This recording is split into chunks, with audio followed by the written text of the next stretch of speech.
Good evening. The first order of business is the approval of the minutes. June 5th, 2017, executive session meeting minutes. Move to approve the minutes. Second? Any discussion? All those in favor? Aye. 5-0, motion passes. June 26, 2017, executive session. Do I have a motion? Move to approve the minutes. Second? Discussion? All those in favor? Aye. 5-0, motion passes. July 17, 2017, executive session meeting minutes. Move to approve the minutes. I'll second that. Any discussion? All those in favor? Aye. 5-0, motion passes. Next on the agenda is a very exciting opportunity tonight. We have the Narragansett Lifeguard, so I'd like them to come up to the podium.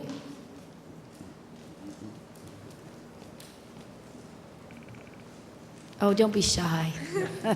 So thank you for being here, and one of the reasons we wanted you to come to the meeting is certainly so that the community can hear all the great things that you've done this year in the season. And so thank you for being here. I do have a proclamation on the podium, but I did want to ask you to speak, Brian. Maybe you could just give some highlights of the season to this point. Excellent. Well, thank you for having us. And just like to report that we've concluded this season, the competitive season. We have completed our 27th consecutive state Rhode Island Lifeguard Championship. We also have won the Newport Invitational Tournament, and we've won that tournament 7 out of the last 9 years. And we also sent an 8-person elite team to Jones Beach in New York, and we competed at Jones Beach and took 2nd place in that tournament. So on the competitive field, it's been a huge success. And that championship run of ours started in 1987 when Dave Pizzullo was captain, and we have the honor of having Dave back on our team now.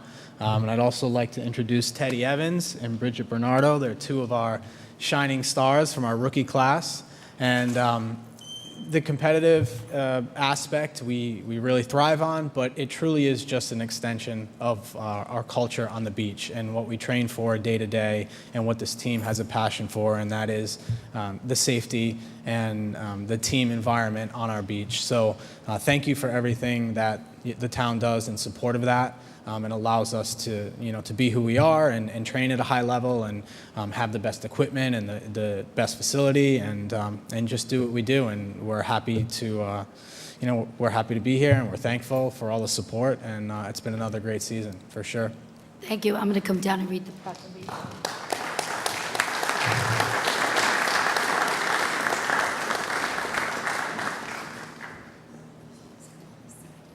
Do you want to give them the shirts? Sure.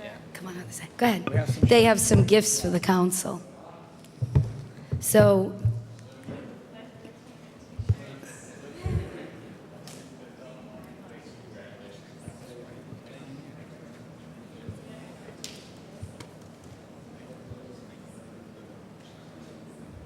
and Brian, if you could just line up right in front of the podium.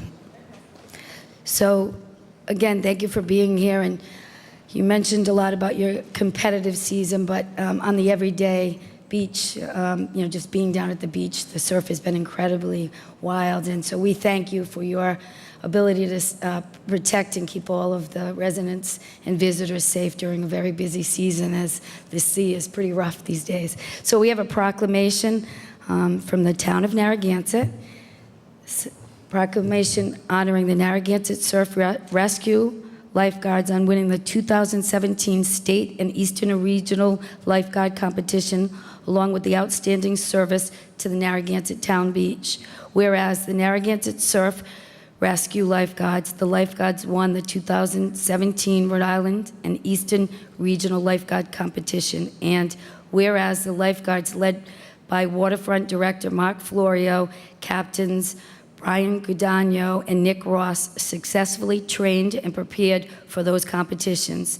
And whereas the lifeguards, a staff of both seasoned vets and well-trained newcomers, effectively protect the hundreds of thousands of beach patrons on a daily basis during the 2017 beach season at the town of Narragansett.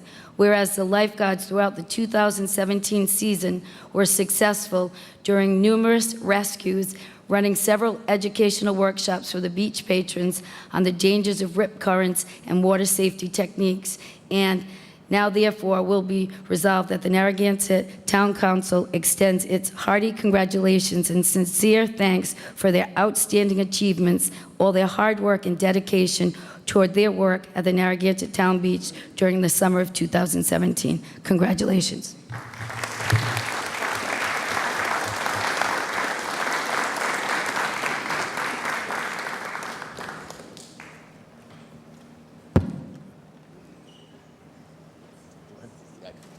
You do it, Mike.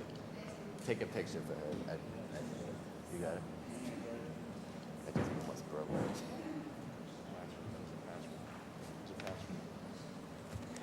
Let me take it in my...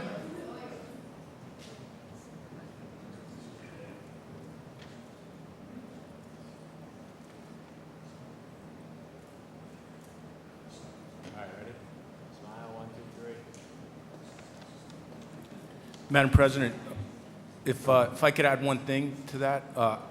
2 weeks ago, I received a very nice email from a woman that lived out of state. A very lengthy email. She was very complimentary of the lifeguards. They saved one of her family members who was swept out. I believe the woman was from Virginia, had never been to Narragansett Beach before.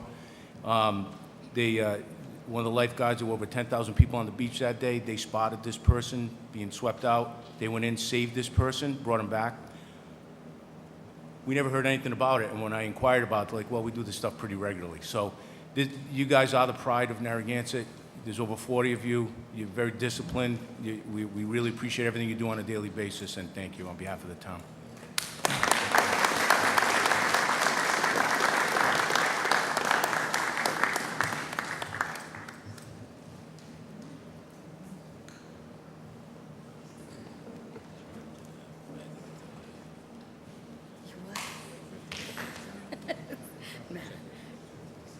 Oh, it's okay.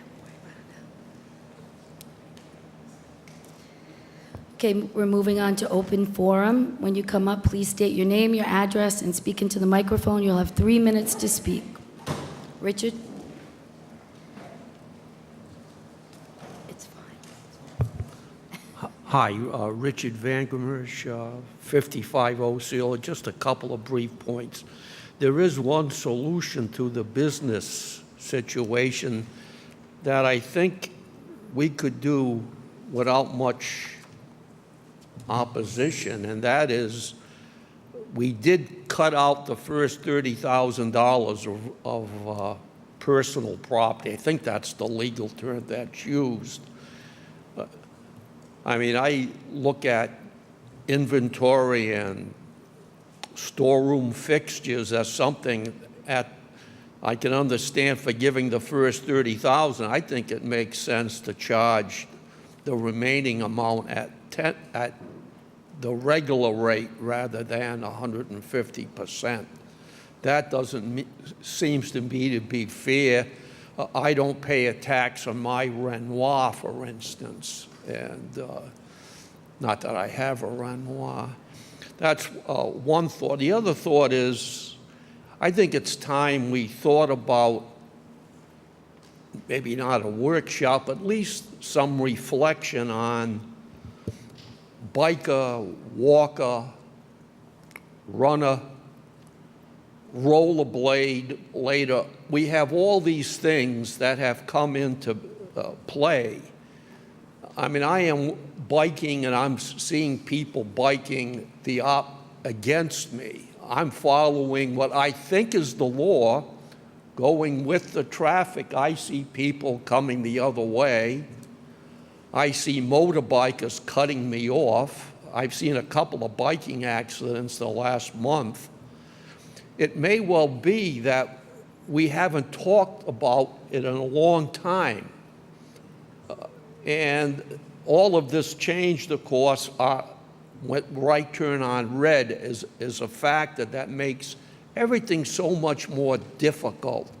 And maybe if we had a review of what is the law for pedestrians, bikers, automobiles, parking in breakdown lanes, we might maybe get a better feel for it and at least make a statement to the public in the paper saying that these are the required rules, these are the suggestions. Because I'm sure some kids have never heard that you're supposed to bike with the traffic, not against. And it's really gotten to the point of a menace. Thank you. Anybody else wishing to speak at open forum? Stanley.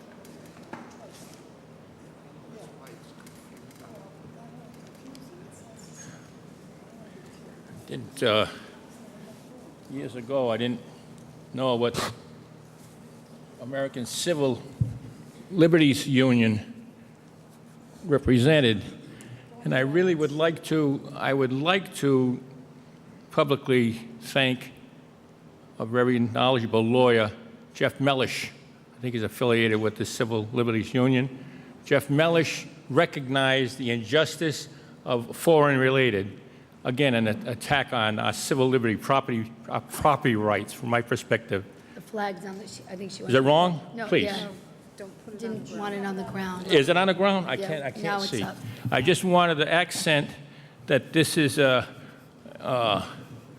situation where I'm so proud that we have an elderly, fairly knowledgeable lawyer come forward to help us determine that there's an injustice happening, and he took it upon himself to continue to fight it. And at this time, I heard that he has won the first leg of the race, if you will. So I'd like to give him a Lawyer of the Year award for a job well done. And along with that, I also would like to give Judge DeCubelis a Judge of the Year award, as he made an analysis of foreign-related issues and determined that it was really not appropriate for what we were looking at, from what I read in the paper, that is. I'm not a legalese, but those two people obviously have a lot of experience and a lot of knowledge and did a lot of background investigation to find out that we made a mistake. We had a discipline problem with students or whatever, drunkenness, or we had a discipline problem, which it seems to me we tried to fix with an attack on our property rights, if you will. And thank goodness there was two people stepped forward to make note of it and bring it out so we can discuss it and fix it. Thank you. Thank you. Anybody else wishing to speak during open forum?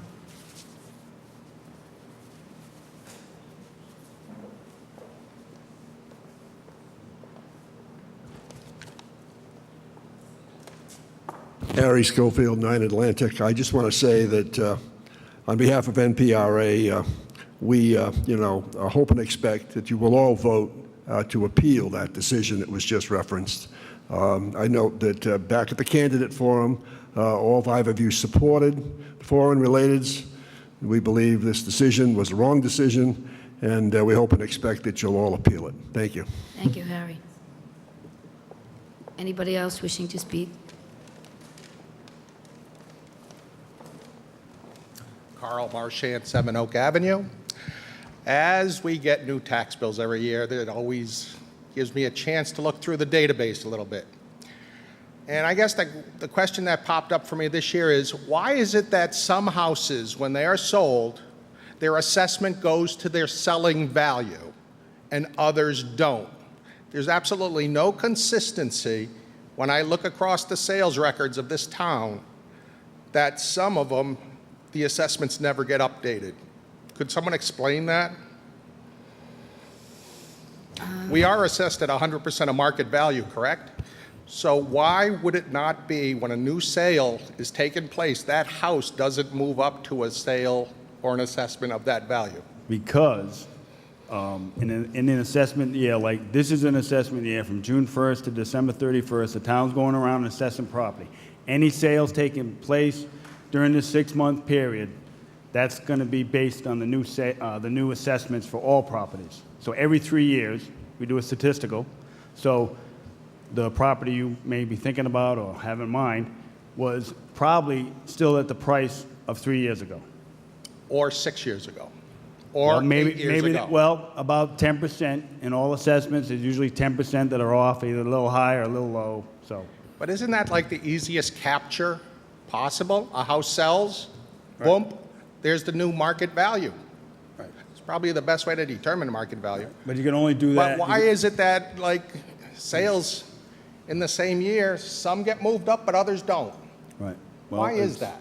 Well, it's based on sales of that calendar assessment year, and then it's brought up each year. You know, it's brought forward each year until the new assessment year. So. I hear you, but we miss them.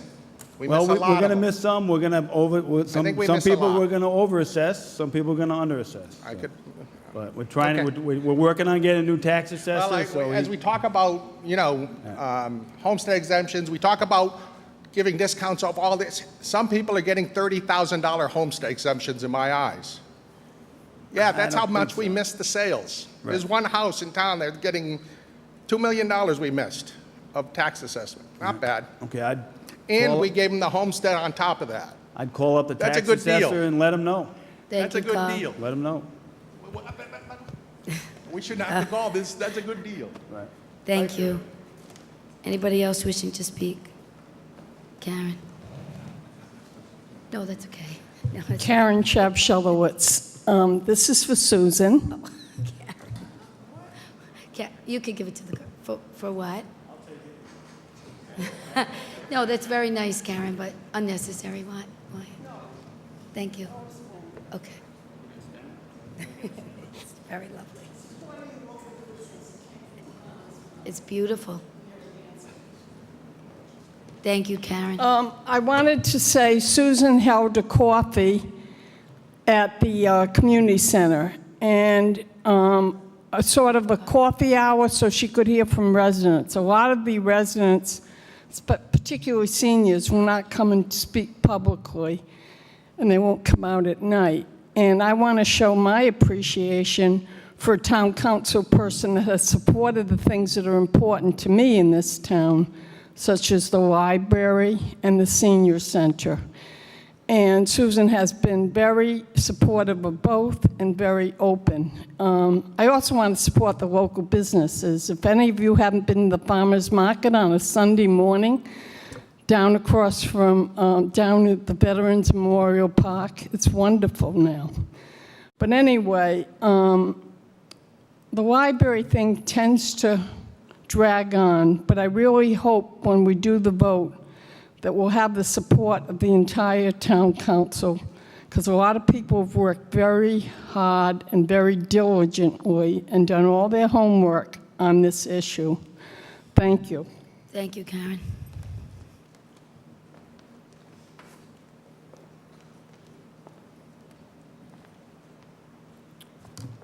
Good evening.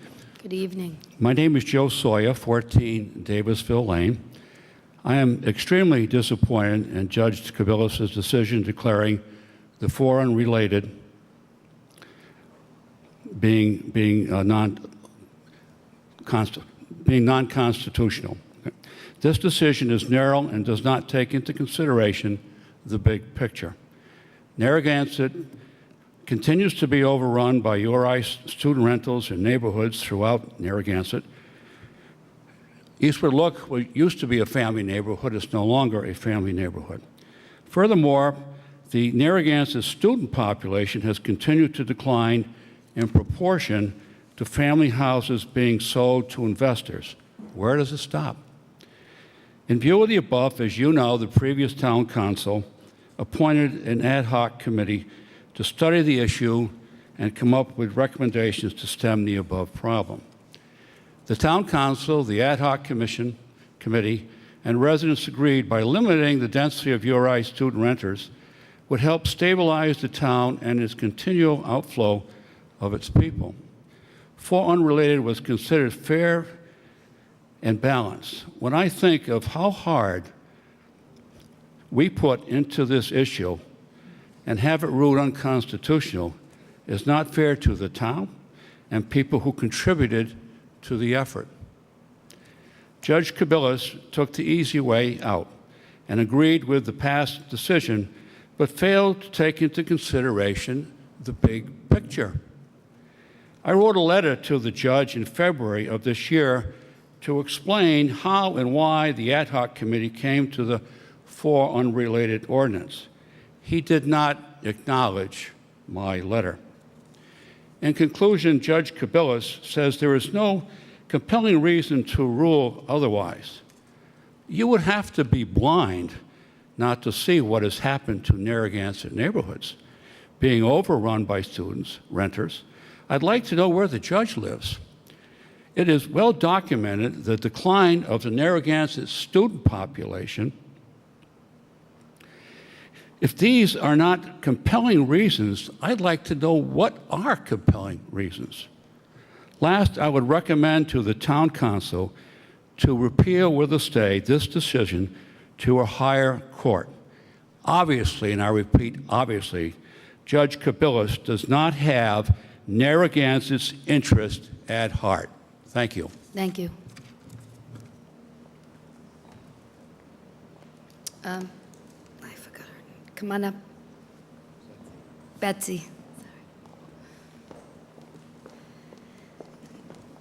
Betsy Canoyer, 7 Oak Ave. So now we're not talking about the tax rate, so I can morph into something else.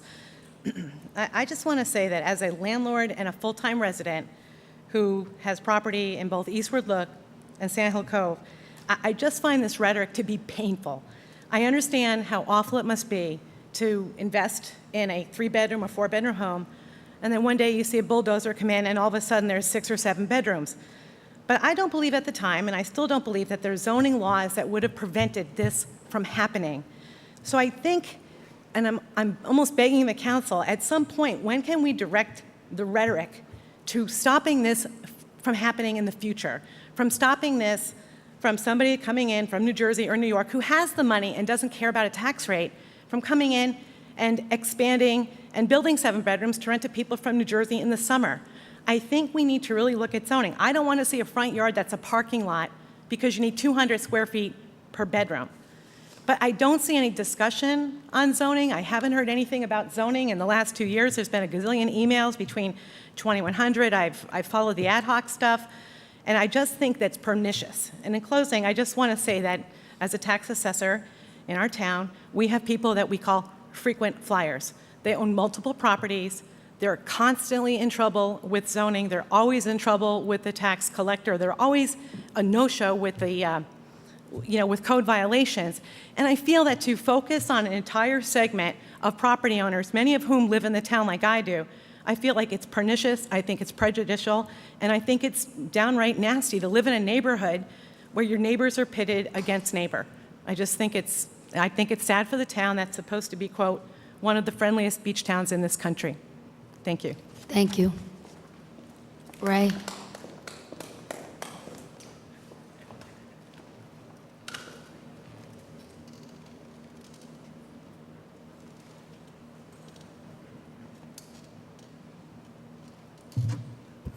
Ray Cagle, 71 Kenyon Farms Road. Regarding the 4 unrelated decision, I'm sure you know I wrote to you all yesterday, and I don't expect an answer from you in regard to ongoing litigation. So I forgive you that. I just wanted to reiterate one point. It's a very expensive proposition to appeal this, because an appeal now is pretty much a guarantee you're headed to the Supreme Court. That's extremely expensive. I think you owe it to the voters to do a cost-benefit analysis and tell us what it's going to cost, what your budget is, to carry this appeal all the way through. Thank you. Thank you. Carol?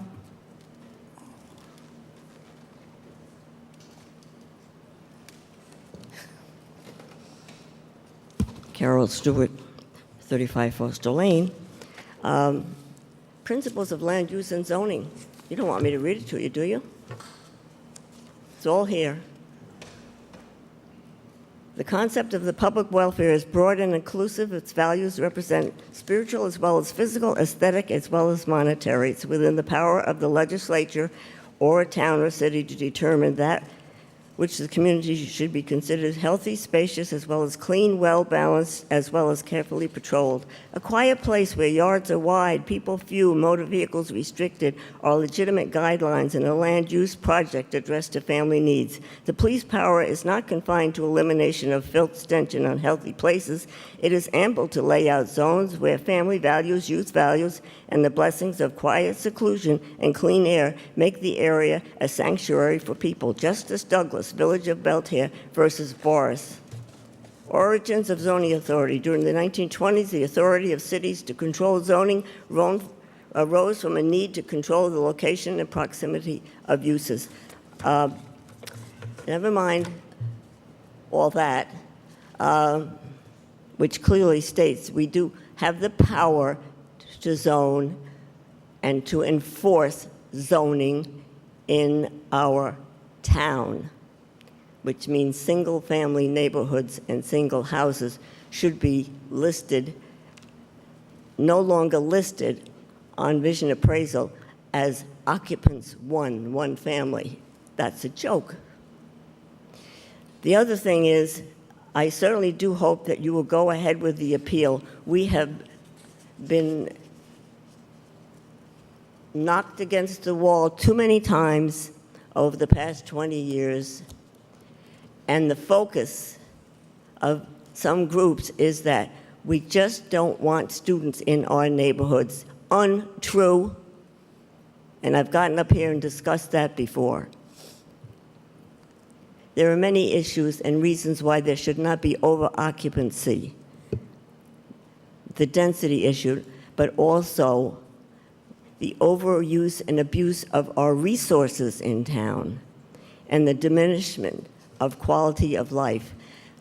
Judge DeCubelus's rendering his decision was so egregious and so off base that a non-lawyer like myself can see through it. Decisions don't have to be followed a precedent of Judge Fortunato's, because Judge Fortunato was in error. They can be overruled and overturned if there was a false ruling or a poor ruling in the first place. So in addition to that, I have red lines throughout his decision as to why he is absolutely wrong. Thank you, Carol. And it is constitutional what we're asking for. Thank you. Anybody else wishing to speak? Steve?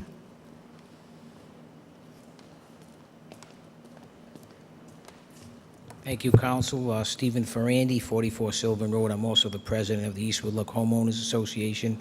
And I would, like other previous speakers, I would ask you to enforce and defend the 4 unrelated ordinance as you have given your support to it in the past. And if it's possible to defend it and appeal it with a stay, to keep the current ordinance in time till we can sort this thing out. Thank you. It's very needed to the Narragansett neighbor. It's one of the most crucial ordinances we've had in the last 25 years. So thank you. Thank you.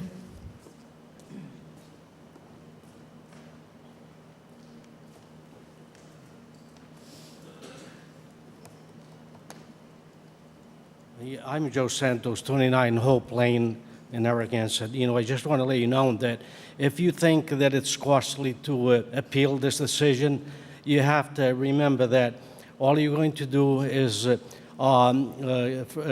kick it down the road, and it's going to be a lot more expensive because this will never go away. So I hope that the decision is appealed, and let's pay the penalty now because it'll be costlier down the road.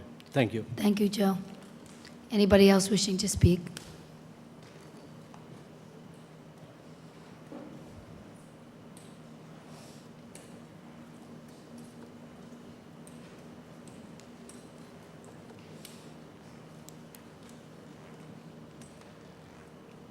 Ron Gilchrist, 75 Bristol Road, Eastwood Look. I'd like to urge the council to appeal this decision. I've been a resident of Eastwood Look for 42 years. I've seen the devastation to our neighborhood take place when previous councils did not appeal the Fortunato decision. Back in the day, it opened up a stampede, literally a stampede of buying property and turning them into rentals. There are some people I've heard 1,000 times through the years, we bought and we're going to come here, we're just going to rent a little bit, and then we're going to retire here. There have been a couple of people that have actually gone through on that. But when you convert your house from a 3-bedroom ranch or a 3-bedroom Cape or a 3-bedroom Queen Anne, and you immediately convert it into 5, 6, 7, 8 or more bedrooms or / cubicles, right? Nobody's going to retire to that. They're not going to retire in that house. Right? They're going to want to get out of there as quick as possible because all they've done is drain the property as much as possible. They are not neighbors. So we're not pitting neighbors against neighbors because they're not neighbors. Right? They're investors. They come in, squeeze the property as much as possible, right? Take as much money out of it as possible, get all the tax deductions that they can get, right? And then they're gone. So I would urge you to appeal this decision as quickly as possible and as forcefully as possible, and do whatever you can to preserve what little we have left in a beautiful neighborhood, in a beautiful town. I've written to you all in the past about exactly that one thing. Thank you very much. Thank you, Ron. Anybody else wishing to speak? My point's going to be just Joe Lembo, Black Alder Trail, Narragansett. My point's just a little bit different. If you look at the facts from both sides, when will we give credit to the past 3 years in our Narragansett Police Department enforcement? I don't hear anyone talking about how there has been significant change in the enforcement using the current ordinances that we have. Our chief has done a phenomenal job. At some point, we have to address that, and I think the council needs to bring that out to the public as well. Thank you, Joe. Anybody else wishing to speak? Seeing no hands in the audience.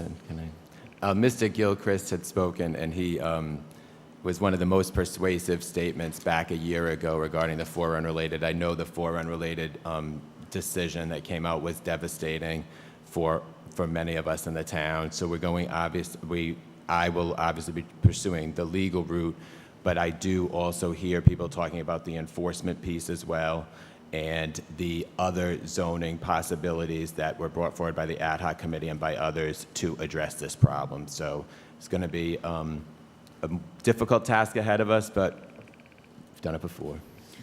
Okay, moving on to the consent agenda. Any council members like to pull any items? I'd like to pull 7 and 8. 10. And you want 10, so do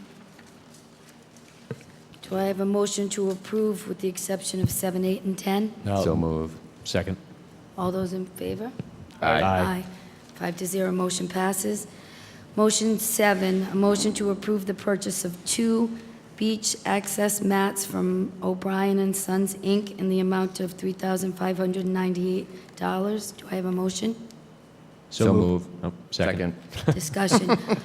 Discussion. I put this on and I just wanted to talk to Steve about it. The blue path mats that are at the beach are phenomenal. They have helped so many individuals get from the pavilion down to the shore, down to the water. I noticed, especially this year, the wheelchairs are just mobilized all over the place. People are waiting to use them. Myself, as a pusher of my own mom, I can only get to a certain point on the blue mat, and then I need help. I have to reach out. So I was just wondering, when you're looking at your materials for people with disabilities at the town beach, is there an opportunity to buy another mat so we could go a little bit farther down? There's a particular man that sits at the end. He's actually got one leg, and he stops, and that's where he actually sits. And I wonder if we had another mat that he could get closer to the water. Well, that's a good question. These mats that we're ordering, if approved, to replace existing mats, these get so well used at the South and North Pavilion that after a couple to 3 years, they start to tear and wear out. So they're actually replacing the existing mats. Last year at the North Pavilion, these are 32 feet in length, so we've actually have 96 feet in length. I actually added one last year at the request of folks at the North Pavilion. So we're down to 96 feet towards Chair 5. And looking at it, we looked at another length. What concerns us is a couple of reasons. We don't want to get too far down the beach because of actually tidal conditions, and then also we rake the beach, and we also have contractual issues on the beach with people preparing the beach in the morning. So I'll take another look at it. We might be able to put another 32 feet, but once we get deeper into the tide zone, then we have issues. So might be able to get away with one more, but I'll have to get order one more, and they're $17.99 a piece. So we get 2, 3, 4 years out of it, depending on the use. That particular North Pavilion, as you know, gets a lot of use. Yeah. And yes, there is one resident that sits at the end because he can't go any further. Well, you also know that we have 6 ADA chairs that help folks get to and from the shoreline when they can't use the path mat. These path mats are much better than the old ways with the wooden mats where people were getting splinters. And we have a storm coming. We can roll these things up and get them within an hour. We can put them away. So they're actually very user friendly, and they work out great. So we'll put this up for a vote for the two. Vote for what's here. I'd like you to consider Yep. We can always order some in the spring. to Yep. help some of those Yep. individuals. I'll take a look at adding another one. I just can't promise at this point. Okay, that's great. Any questions for No, I Steve? just want to make a quick comment because I was at the beach Sunday, and I know this is not like a praising session for you, but your staff is probably one of the best staffs I have seen at a public facility up and down the East Coast. I actually stood there and watched them handle some pretty interesting situations with the wall and the steps and what to do. And I don't know the girl's name, but she was completely on top of it. And I watched her eyes watch these two people walk down the beach. And so I just want to say, it's great to see that, because on a day like any given Sunday, it's mayhem. So they do a great job. So. Well, thank you for those comments. I've been doing this my entire life, and I can tell you that this staff at Narragansett Town Beach by far is one of the best staffs I've ever worked with. So thank you. Thank you, Steve. Okay, any discussion on the mats on the beach? Karen? With the purchase of the 2 mats. As a nurse with degenerative osteoarthritis, I can tell you it's become increasingly difficult to walk on the sand. I never thought this day would come, but I also have seen other elderly people struggle because they can't walk on the sand, and I was wondering if we could put maybe a wooden platform. It wouldn't be the same, but maybe where people could sit, especially a shaded area for people can't take the sun. So this motion is to buy the 2 blue mats. Are and you I in favor of totally that? agree Okay. with that. Thank you, I Karen. totally agree. Thank you. Any other discussion about the beach mats? All those in favor? Aye. Aye. 5-0. Motion passes. Number 8, a motion to approve the time and production services for 7 movies on the beach from Music Mixers DJ Entertainment, RJ Citron Production Services, in the total amount of $4,200. Do I have a motion?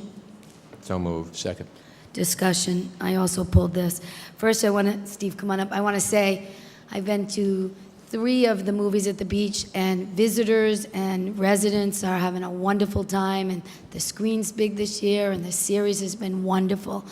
One of the issues, I know that we've had some young kids down there, and it's been slightly problematic as you're watching the movie, whether it's loitering or foul language, that kind of thing. And I was just wondering if, when we approve this, if you could think about maybe working with the chief about a zero tolerance policy or something for some of the youth that are down there that are being slightly disruptive to this beautiful and wonderful series of music and movies.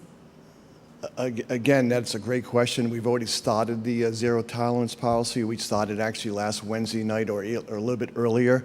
and working with the chief, and we've had details there for the last 2 weeks, and I hope people have seen a considerable increase in difference in that North Pavilion Cabana area, and they will for the remainder of the season, and I'm going to work with the town manager and the chief to hopefully do something different going into next year. So along with the change of some fees, hopefully, and work with you on the beach workshop.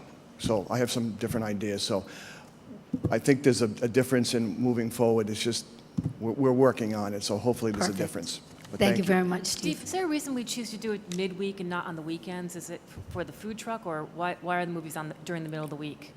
Excuse me? Is there a reason why we choose to have the movies in the middle of the week and not the weekends? Is it for the food truck? Or? The food trucks? Well, the food trucks, we've been traditionally been joining them with either, because the food trucks really like to have the business that's generated along with what used to be Monday night concerts on the beach on Monday nights, and then the movie nights. This past year, we were not getting a lot. The last year, in 2016, we were not getting a lot of business on the concert nights, Monday nights. So we dropped the concert nights and we added more movie nights because they were through our survey. We do a survey every year. We're going to do another survey this year. We may bring the movie nights back on Monday nights, but the food trucks, we've always tried to join and marry them with one of those Mondays or Wednesdays and Fridays. Friday nights, we have the concerts at the gazebo, which are very, very popular. Thanks.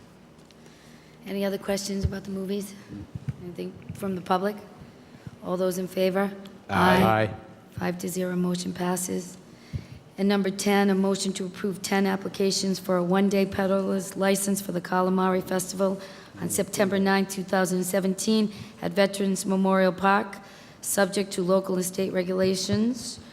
Association of Rhode Island, Authors Baby Bonetown Enterprise, LLC, Benny and Jack, Haven Brothers, Mobile, Kiki's Ice Cream, Lola Rowe, Sarah, help me out here. Juski, Poppy's Kettle Corn, Solar Cafe, Uncle Sam's, Army Navy, and Hills Home Market. So moved. Second. Question. Not a question, Steve. I just wanted, well, kind of a question. But first of all, the Calamari Festival was very successful.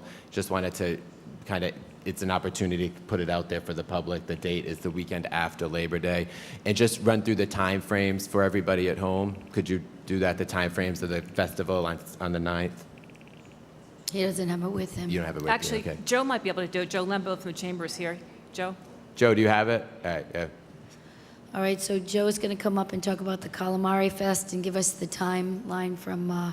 Yeah, the official time is 11 a.m. to 6 p.m., and the calamari cook-off itself is 12 to 4.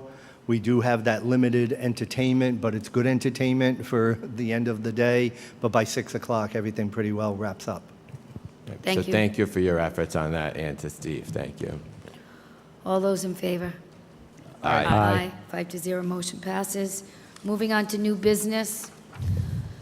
A motion to approve the purchase and installation of a new black vinyl coated chain link fence backstop at Sprague Park, Babe Ruth baseball field from Cusco in the amount of $19,088. Utilize the State of Rhode Island Master Price Agreement. Do I have a motion?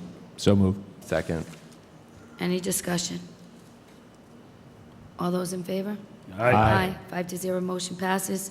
2, a motion to approve the purchase of a new 2018 Chevrolet Silverado 2500 HD 4-wheeler drive pickup service truck from National Auto Fleet Group utilizing the National Joint Power Alliance contract in the amount of $54,545.41.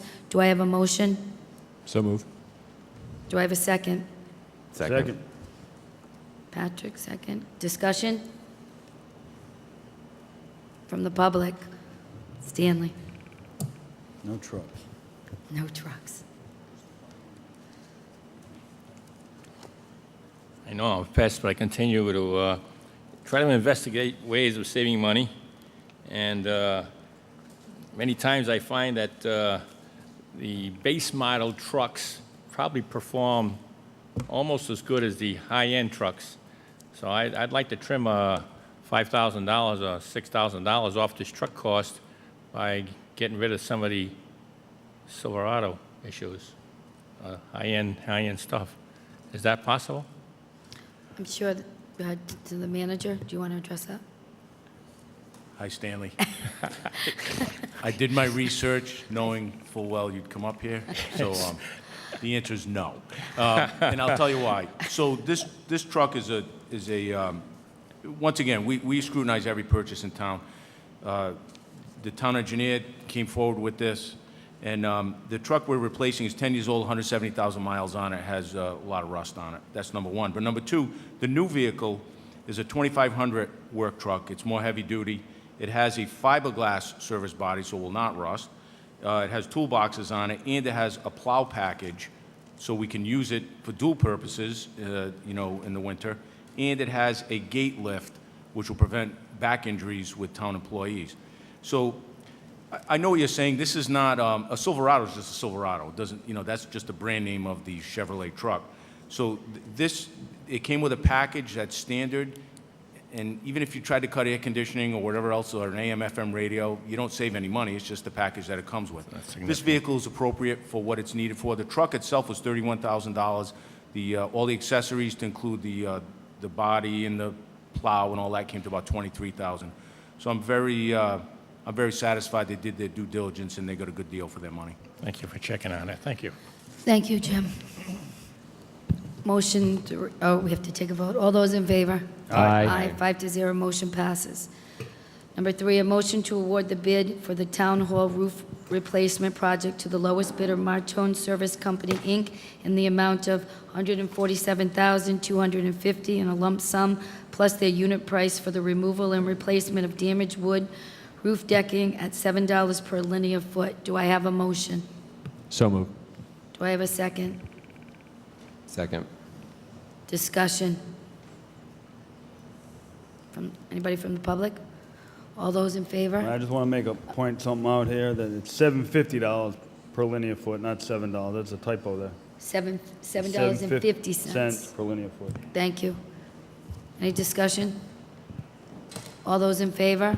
Aye. Aye. 5-0, motion passes. 4, a motion to approve the filling of the position for the fleet mechanic, foreman, and fleet mechanic, and any subsequent vacancies due to a retirement. Do I have a motion? So moved. A second? Second. Discussion? Madam President, I put this back on the agenda from 2 weeks ago because there was a little bit of confusion that I might have added to that. So the last 2 weeks ago, there was a similar motion on the agenda, but the blue sheet did not match the agenda that I had in my hand. We added something short notice. So we opted to, talking to the council, we opted to put it back on so that there's no confusion at all as to what we're doing. So a member of the Department of Public Works, Narragansett DPW, retired, which created a vacancy for a foreman. One of the mechanics was promoted to foreman, or we proposed that he's promoted to foreman. We're requesting the council to approve it, which will then create a position for a mechanic, the position he's leaving. So 2 weeks ago, I brought up that we were just going to hire a mechanic, but actually what I'm requesting the council to approve is the promotion of the mechanic to mechanic foreman, and also to allow us to advertise for a mechanic, which is much needed for because we have the addition of the school buses. I will add that the person that I request to be promoted is Mr. Darren McConnell. He's sitting in the back of the room. He was interviewed by his 2 supervisors in Human Resources. The only marching orders that committee was given was to hire the best person, no matter who it was. And Mr. McConnell has a great work ethic. We had some great candidates to choose from, and Mr. McConnell was the senior one, and also as a very good candidate. So I'm respectfully requesting that you allow him to be promoted to mechanic foreman, and that you allow the town to advertise for a mechanic to replace his position. So if I call that to a vote, we'll have both of those accomplished. If that he would be in the position, and it would be advertised as well, correct? That's correct. One vote. Okay, any discussion from the council? Yeah, the reason the blue sheet last time didn't match the motion. That's why this is back on. Right, That's yeah, that's what correct. he said, right? That's what he correct. said. Okay, any other discussion? All those in favor? Aye. Aye. 5-0, motion passes. Congratulations. Number 5, a motion to introduce, read, pass, and accept as a first reading an ordinance and amendment of Chapter 70 of the Code of Ordinances of the Town of Narragansett entitled Taxation and Finance, Class 2 Tax Classification. This motion comes up from Patrick and Mike. Do I have a motion? So moved. Second. Discussion. Well, here we are again. This is an ordinance where right now we charge the commercial property owners 150% over the residential rate. This will lower that rate to 125%. Cost is about 19 cents per thousand, about $76 for a $400,000 house. I believe that 19 cents, because this is an assessment year, because we have a lot of building permits that are closing out, we have a lot of new construction, I believe that cost will probably be as low as much as 5 cents. Have little impact, but be a major impact for businesses to relieve some of their burdens. For some businesses, it's been a tough summer. We've had a lot of cloudy weekends, and a lot of Narragansett businesses are seasonal. And it's important for this council to support our local businesses. Thank you. Anybody else from the council? We did have a workshop prior to the meeting. All those for the public, sorry. Go ahead, Stanley.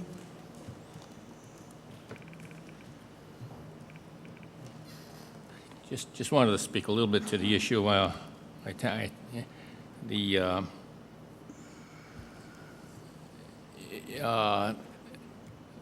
heard a lot of discussion on landlords paying taxes. My wife's the landlord. We got a so-called commercial property, okay? She doesn't pay the taxes. The people renting that unit pay the taxes. The people do. As I told you before, the veteran with Agent Orange, he pays the taxes. As you cause him to pay more taxes, or so-called the rich landlord pays, no, he pays the taxes. The disabled person who's renting can't afford even a minimum housing issue anywhere in town. She's paying the taxes. Yes, Mary makes out the check, but she gets it from the poorest people in this town. They can't afford a home at all. No way. Even with a subsidy, I heard talk about a subsidy. Even with a subsidy, I can't see 90% of my poor tenants being able to pay to own a home. So now, this is the unintended consequences of different classes of taxes. You create classes of people. And that's why, really, Councilman Reddy, you really hit it on the nose when you said nobody's going to be happy. Nothing we can do will make everyone happy. Because there's going to be somebody who's going to get hurt unintentionally sometime, unknowingly. And in my case, I see it happening to the poorest people in town. And you say, okay, we want to have the year-round. A year-round millionaire has a $1 million property there. He's getting a tax break. And my Vietnam veteran, he's paying more money. I certainly can't pay it. So the only fair thing to do is pursue a single tax for everyone. There is no one that reaps any benefits. Nobody gets a break at the expense of anyone else. We all are assessed the same. And to do differently is so wrong from everything you've said. Equality, justice for all. It's just so wrong to pursue differences amongst our people and cause us to sit here and fight. And I will continue to fight for as long as I live, because I think it's wrong.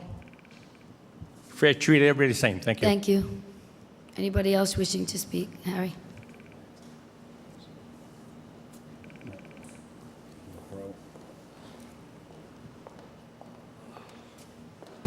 Harry Schofield, 9 Atlantic.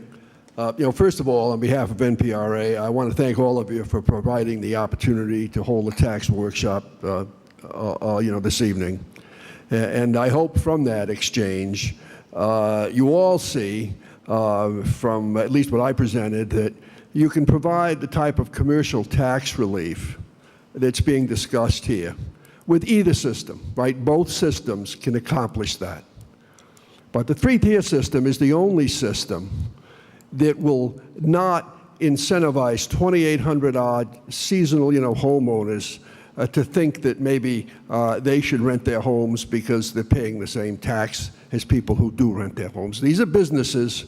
The suggestion that making landlords pay a higher tax to offset their added costs to the town. And in view of the demographic problems we face, we've got now, again, an uphill battle to go back and defend the foreign relateds. So if you care about having residents in this town who live here, it's really the only reasonable choice. And again, the thought that we're going to disparage the poorest people in town is both divisive, it's misleading, and quite frankly, it's ridiculous.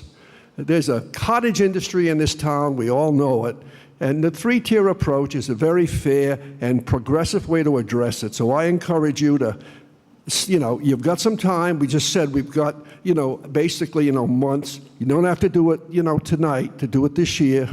You're in the right tax, season to do it. So please step back. It's really what this town needs to bring back a better balance of, rental properties versus full-time, families, whether they be seasonal or not. Thank you. Thank you, Harry. Anything else? Anybody else?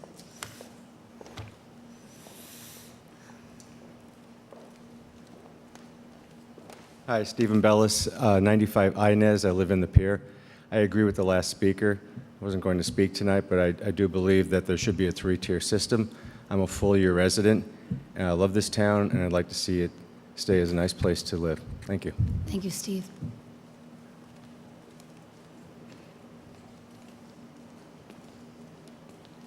Thank you, Council Member. Stephen Ferrandi, 44 Sylvan Road. I would ask also that you let the work session, all the material that you've heard, let it sink in a little bit. There's no reason to do this tonight. We got a little bit of a jackpot last year when we wanted to go to the single rate. Now we're about halfway where we were. But I think there's still some other alternatives to explore, and it would behoove you to just kind of think about those before you really act on this. Thank you. Thank you. Anybody else? Carol?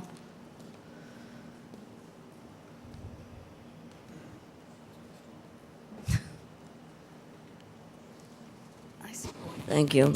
Just let's have a little realistic discussion about those who struggle, and God help them, and we don't want to see any danger to any of them.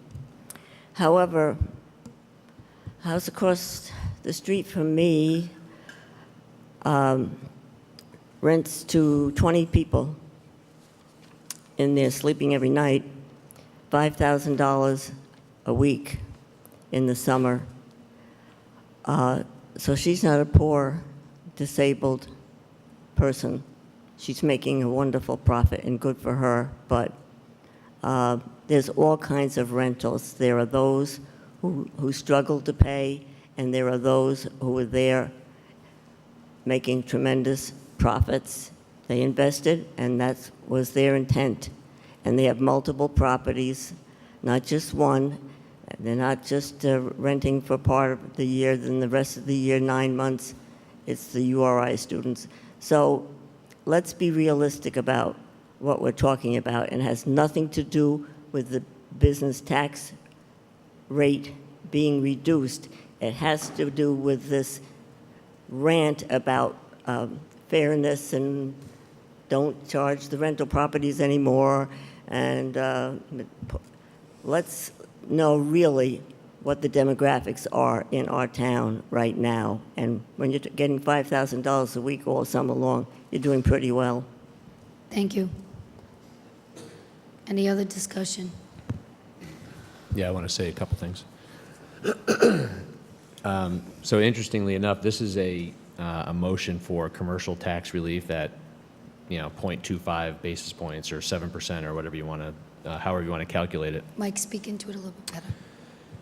And what I've heard so far, which are all valid points, have to do with rental properties and have nothing to do with commercial properties. So thank you for all that. But the fact of the matter is the commercial, I am focused, and Patrick as well is focused on reducing the commercial property tax rate. There are mechanisms to research all the other stuff related to rental properties and classifications. But what I am trying to do is take a look at the small businesses in town and invest particularly my 19 cents a thousand to help the small businesses that I go to all the time. So that's the impetus for my joining Patrick in this effort.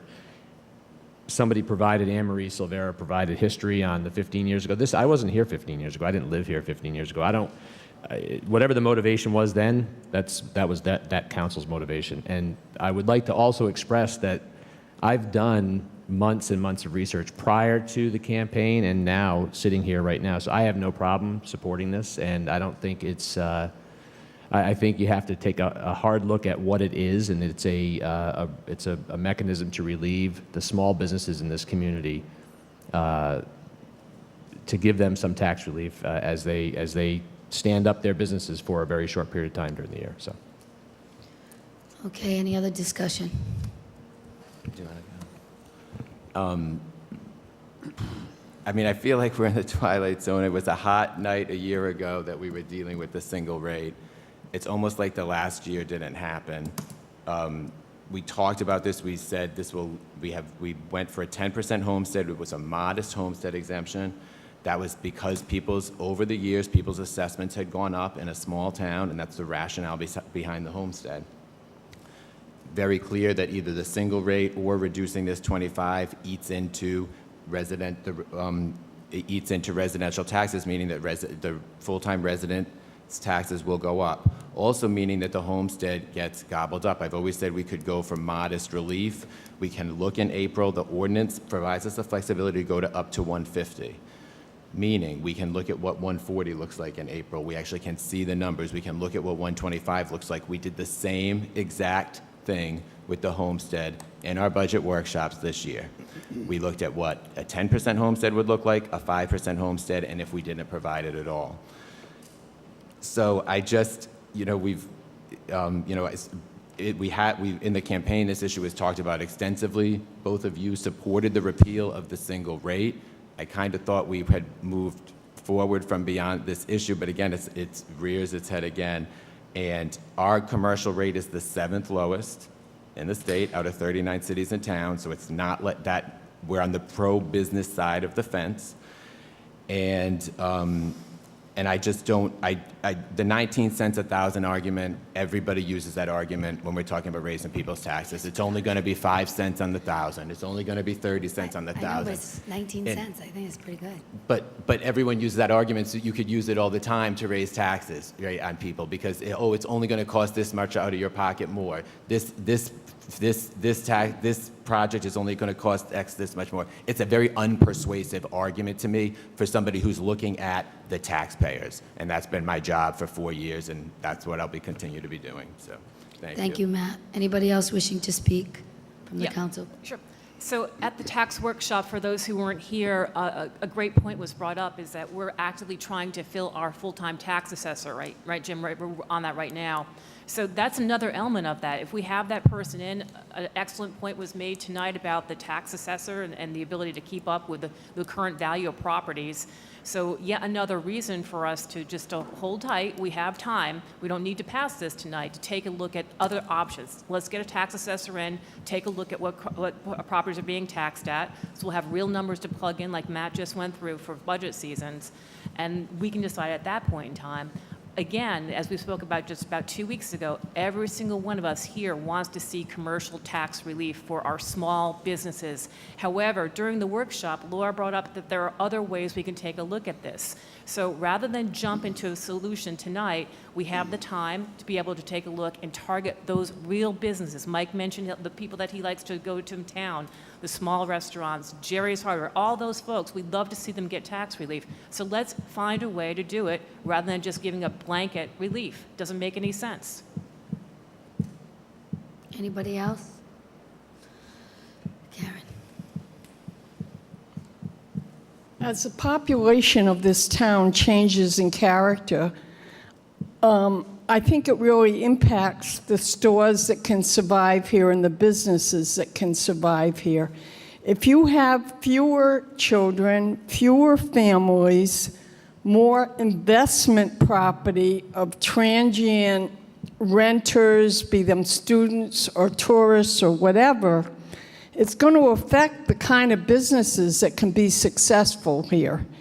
And I see this as just a big issue where the community is being divided by the kind of residents or temporary residents that are moving in here. We recently had a house sell on our street, and I approached the man hearing he was going to rent it.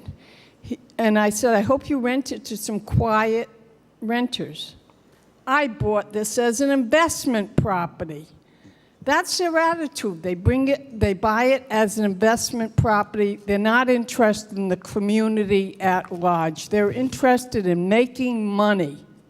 And it places a burden on the people that are here struggling to survive in a town where the investment properties keep multiplying and the family neighborhoods keep decaying. And I think that is pretty sad. Karen, are you in favor of the motion? The motion to have, I'm in favor of different, not one size fits all. I think Giving the commercial a little extra help. I think the rental properties should be taxed at a higher rate. Okay, definitely. Okay, thank you. Anybody else wishing to maybe say something that we have not heard tonight? Anybody have any new information to bring to the council or to the public? Okay, at this time, I'll call it to a vote. All those in favor of the motion for the tax, it's gonna be 19 cents, you said, right? Yep. All those in favor? Aye. Aye. All those opposed? No.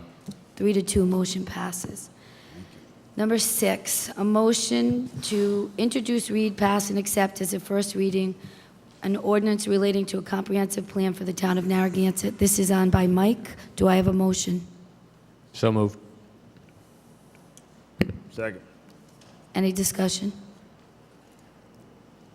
Hearing none? Anybody from the public? All those in favor? Aye. 5-0, motion passes.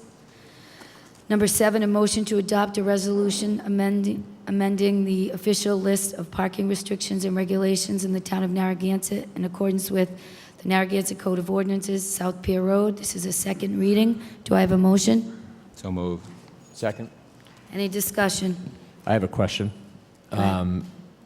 Sean's not here, so maybe Jim or Jeff can answer. So when we pass parking restriction ordinances, at what point in time do we actually enforce the no parking rule? After the second reading? That's correct.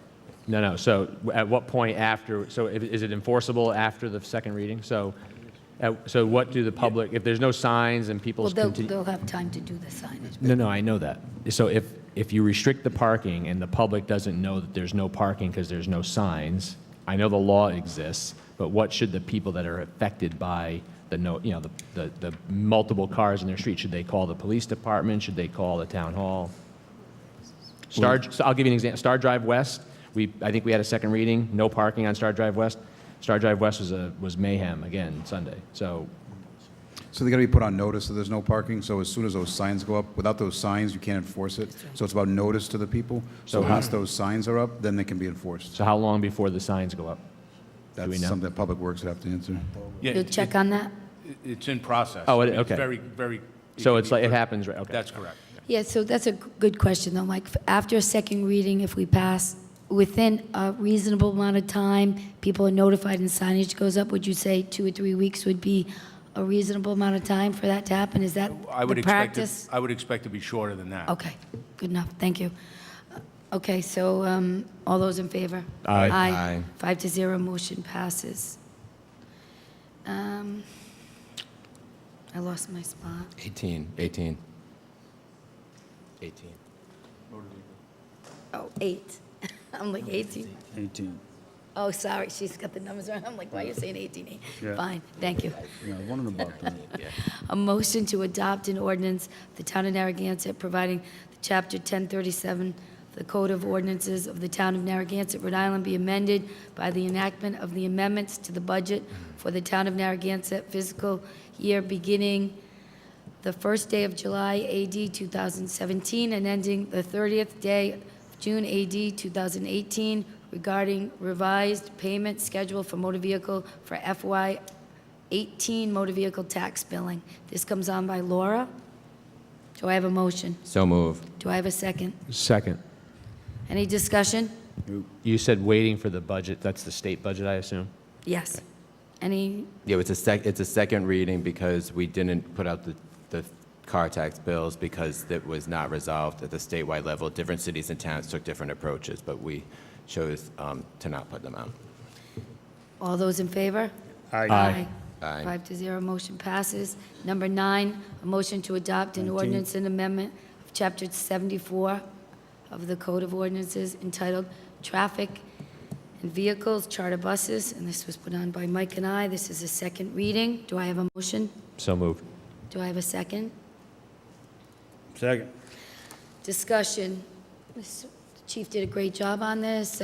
I actually reached out to some voices in the community to see if they had any concerns, and my feedback was positive, that people seemed happy and satisfied with this second reading. So at this time, I'm hope that this will move forward. Anybody from the public?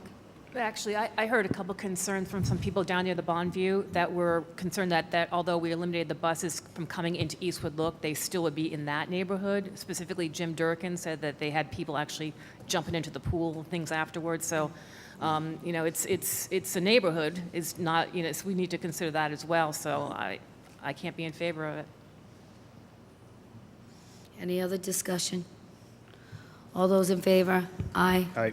No. Aye. No. 3-2, motion passes. Number 10, a motion to adopt an ordinance and amendment with Chapter 46, Code of Ordinances of the Town of Narragansett entitled Miscellaneous Offenses, Smoking and Use of Tobacco Products. This is a second reading. This is on by Mike. Do I have a motion? So moved. Second. Second. I had a question. No smoking town property. Are there enough designated smoking areas for employees? That's my only concern. I hate to tell some newly hired mechanic or that, well, and then what's the penalty? So I would defer to the town manager for designated smoking areas. Right. But I would also encourage people to not smoke. Right. I would also, it's, you know, this is not about penalizing smokers. It's about keeping the air in areas in which other people work clean and healthy. So I think, you know, statistically, you know, a small number of people smoke compared to the number of people that don't smoke. So I would encourage people that smoke to do it in areas that are not unhealthy or that affect others that in their working environment. So if you're going to smoke in the cab of a truck and the person that you're riding with doesn't smoke, I would hope that you'd be considerate and not smoke That's the spirit Right. in which Oh, I've well, done this. So- I understand that. And I think most people would be, polite and not smoke but I guess my question is, will there be enough designated smoking areas for employees to satisfy it if, in the event, somebody wants to have a smoke at work? The answer is yes. Okay. And there are very few town employees that Right. smoke, so. Well, maybe we can get some more smoke No, in we here. will accommodate them. All right. Any other discussion? Can I just have clarification on the wording by maybe the town lawyer explaining what tobacco products are? Do they include vapor smoke? That does not include vapor smoke. Does not include vapor smoke? Does not include vapor smoke. Isn't that a tobacco product? It is not. Well, I don't know if a lot of people realize that, but I thought it was state law now that vapor products were part of the tobacco So it's not, so prohibition. maybe that's at another time, maybe that could be added in, but for this motion, it's clearly just talking about smoking. And I know, Karen, we had talked about other areas in the town, some are controlled by the state.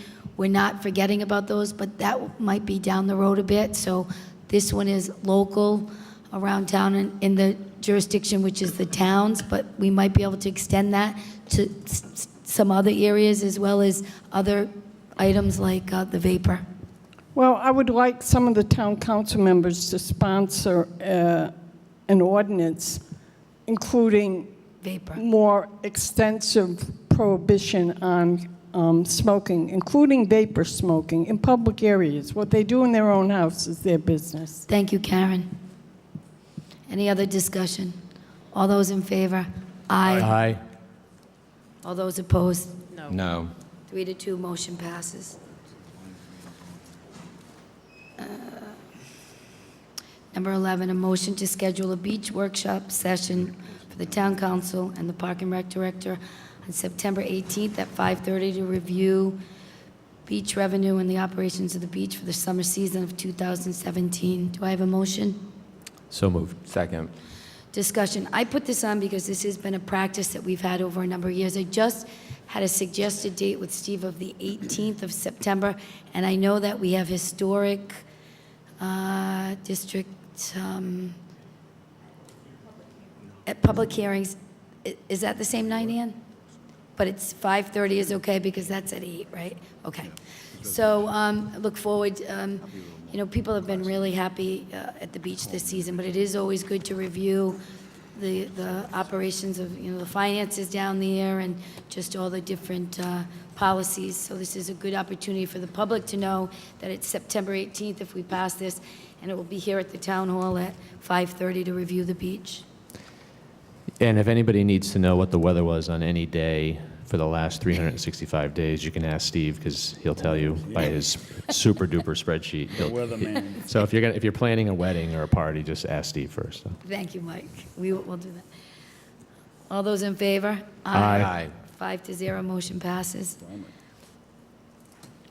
Number 12, a motion to schedule a work session with the town council and the tree board on September 5th, 2017 at 6:45 to review the tree programs that may be implemented and budgeted for the next budget season. Do I have a motion? So moved. Do I have a second? Second. I put this on, and I think you'll all remember during the budget season, the tree board came up and they had asked the council for a set amount of money and started to talk about programs that they had around town that we were all kind of caught off guard. We really didn't know the tree programs and what the finances were. So John DePani did ask me to come back to spend some time with us so that we were well informed of the programs that they have going on or would like to go on in the town and what the funding would be for the next budget season. So that's why I put it on. Thank you. Any questions? Nope. All those in favor? Aye. 5-0, motion passes. Motion 13, a motion to form a bike pedestrian committee, PAC. Do I have a motion? So moved. Do I have a second? Second. Discussion. So I have a question, but go ahead, sorry. Oh, so no, I just actually, this motion came on because South Kingston started this. This is completely comes from South Kingston. It's a phenomenal idea. It's an ad hoc committee. I reached out to Abel Collins because they were doing it in South Kingston. With the passage of the bike path A and B, I just think it's a great opportunity for Narragansett to become pedestrian-friendly and to analyze, we've had accidents, we heard it tonight in our chamber about bike safety, and so the ad hoc is a committee that would come together, and they would assess and make recommendations to the full council, and I just thought it was a great idea, and I put 4 or 5 people. I didn't really, one of the things that South Kingston had was somebody that had an impairment, mobile impairment, so that they would be added value to the committee. I certainly think that would be another view. So just think it's a great idea. And I think it's a great idea. And to your point, Richard, I run a lot, and I'm on the roads in every part of town, and drivers, especially distracted drivers, don't really pay attention to the shoulders. And I think because our young people probably weren't instructed properly in terms of riding bikes in the right side and wrong side. And it could come out of this committee, so I think it's a great educational forum for that, as well as promoting recreational activities. So. I actually had a call, somebody who wants to go on this committee. Good. If they're interested, they need to go to the town hall and apply. I told them to apply. Yeah, I think it's great.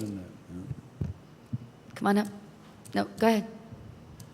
Just state your name and address. Randy, can you hear me? Can you tip the mic a little bit? Thanks. Randy Fixman, 9 Douglas Drive.